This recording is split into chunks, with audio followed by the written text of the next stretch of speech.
मित्र थोडा मागे.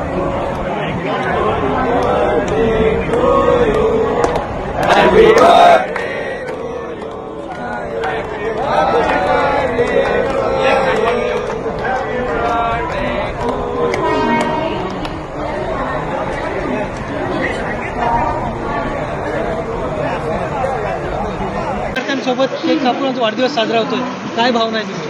आज भिवंडी लोकसभा क्षेत्रातील माझे 1400 सहकारी हे अयोध्येला स्पेशल ट्रेनमध्ये या ठिकाणून रवाना झाले.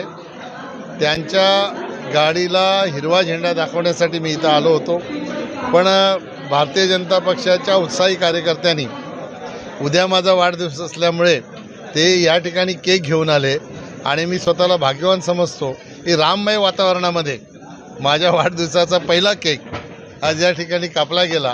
याच्यापेक्षा दुसरं भाग्य काय असू शकते.